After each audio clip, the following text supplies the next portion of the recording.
les amulettes spirituelles. Je voudrais que nous lisions une portion de l'écriture. Nous sommes dans Ézéchiel chapitre 13 et le verset 18. Je vais lire dans la version du semeur. Et dit, voici ce que déclare le Seigneur l'Éternel. Malheur à celles qui cousent des rubans pour les poignets et fabriquent des voiles de toute taille pour les têtes, pour capturer des vies. Vous capturez les vies des membres de mon peuple et votre vie à vous, vous la préserveriez. Nous lisons le même verset. Voilà, dans Parole de vie 2017, Ézéchiel 13, le verset 18 toujours.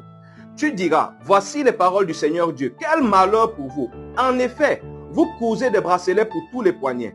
Vous faites des voiles pour des personnes de tout âge et par là, vous avez un pouvoir sur leur vie. Vous voulez prendre la vie des gens, de mon peuple et conserver votre propre vie. Vous pourrez relire le même verset dans d'autres versions. Il y a une révélation puissante qui sort de ce verset. Les amulettes spirituelles, les choses qu'on fabrique sous le prisme, ou alors sous le prétexte d'action prophétique, les bracelets, les maquettes, les foulards, les mouchoirs qu'on fabrique pour pouvoir donner aux gens sont un moyen, quand nous lisons ici, de placer ces vies sous la domination. Donc ce sont des moyens d'asservissement. Nous rappelons que ici le Seigneur parle aux prophétesses.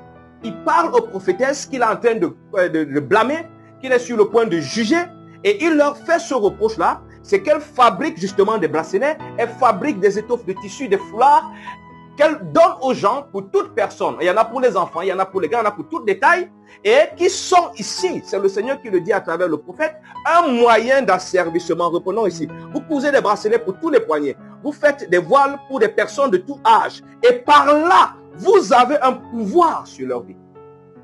Et il continue. Vous voulez prendre la vie des gens de mon peuple et conserver votre propre vie.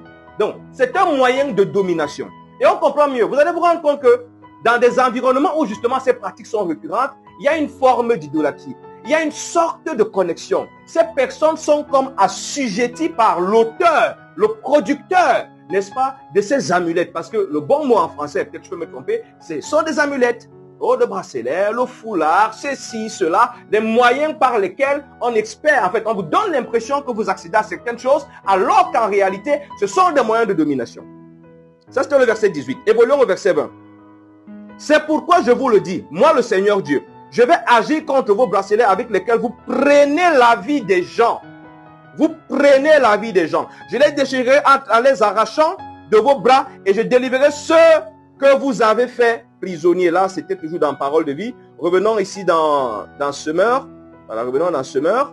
Le verset 20 toujours. Bon, j'ai dit, vous pouvez utiliser l'autre version qui vous plaît. C'est pourquoi le Seigneur, l'Éternel, vous déclare, voici, j'en veux à vos rubans avec lesquels vous capturez les vies humaines comme des oiseaux. On capture vos vies avec ces amulettes.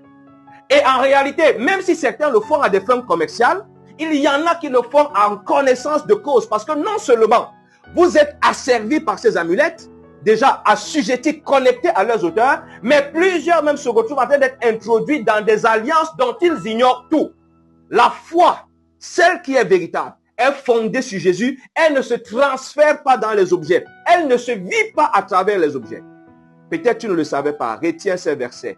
Ézéchiel, chapitre 13, verset 18 et verset 20. On capture vos vies. On place vos vies sous domination. Vos vies sont introduites dans des alliances que vous ne maîtrisez pas. Ces choses que vous importez dans vos maisons, dans vos entreprises, on vous dit, mets ça au niveau de la porte, fais ceci sous le lit. Et vous commencez, même certains en sont arrivés à vouer un culte.